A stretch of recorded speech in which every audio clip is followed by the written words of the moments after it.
At least 7 people have been killed in Syria in a fresh wave of anti-government protests against President Assad's rule. Activists say security forces opened fire in the southern city of Deraa after people flooded onto the streets following prayers marking the end of Ramadan. There were also disturbances in the capital Damascus and several other cities. Well, the Revd Nadim Nassar is the director of the Awareness Foundation, the only Syrian priest in the Church of England. He just returned from his home city of Latakia, which is in the northwest of Syria and one of the country's main ports. As you can see, he's here with us now. Thank you very much for coming in. Pleasure. Tell us a little bit about your trip. It must have been a very tempting place to go to because of your family, but also very frightening at the same time. I have all my family there, my friends. It's my hometown. I love Latakia. It's at the Mediterranean Sea. I had a great time meeting my friends and seeing my family, but it was difficult because when I was there, I stayed there 3 weeks. The military operation started in Latakia, so it was the south coast of Latakia where the military entered, and it was a huge military operation for 3-4 days. How aware of that security presence were you? Because certain pockets of cities are left unaffected in many ways. When we say, for example, Latakia has trouble or demonstrations or whatever, or Homs or Daraa, it doesn't mean always that the whole city is erupting. Usually, some parts of the city will have some trouble and some part of the city will resume life. Not normal, but you know, people will be going and coming, doing the necessary things. Because everyday life has to continue. It has to continue, yes. Latakia is a third largest city in Syria after Aleppo and Damascus. And there is Homs also, it's a huge city. So the whole city shut down for 3 days. And this was something I've never experienced in my life, that the whole city will be shut down. And on Sunday, I was due to preach in the Protestant church in Latakia, and I went there prepared for the sermon, hearing some shooting a little bit far away, and then it got nearer and nearer. So when I was in the church, very few people came to the church, so we had to cancel.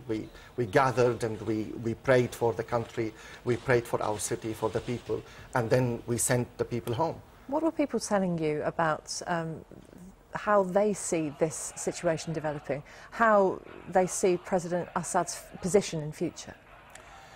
There are 2 things. First of all, we have to acknowledge that the whole country is living in a state of fear.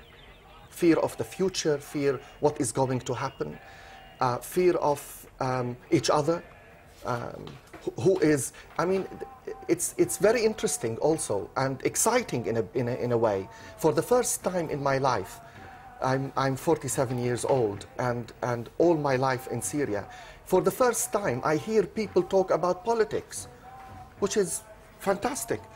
I don't care if you agree with me or you disagree with me. Let's have the freedom to express our opinions. So now everybody wants to talk about politics and wants to give their opinion and wants to express themselves. Fine. But have they got an effective opposition to whom they could give their vote? No.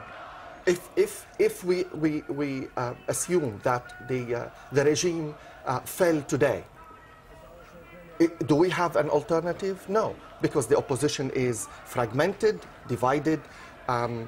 They cannot present a political program for the people, and I think they represent hardly anybody in the streets of Syria. You've heard these reports about these demonstrations that seem to have broken out today. Yes. In many places. It must, particularly for you, as a member of the Church of England, looking at this from partly from a religious perspective, it must jar the fact that these demonstrations have broken out on this day, Eid al-Fitr, which is supposed to be a day of celebration, but no one can celebrate. No one can celebrate. That's absolutely true. But everybody wants to say something. Everybody wants to mark the end of Ramadan. And how do we mark it? Let's go out. and say something. You know, people wonder why people are always starting the demonstrations from mosques on Friday. You know, every Friday has a name in Arabic. Bashair al-Nassar, the good news of victory. And every Friday there is a name for a Friday. So why Friday? Why the mosque? Because we in the Middle East, in Syria especially, we are very religious people. We are very spiritual people. I mean, if you English, you don't talk about sex, politics, and religion. If we don't in the Middle East talk about these three things, we keep silent. That's all what we talk about. Because religion is an essential part of our identity. So in the absence of any political life in Syria, no parties, no gatherings, nobody could for a long time express their opinions, what do? They revert to religion.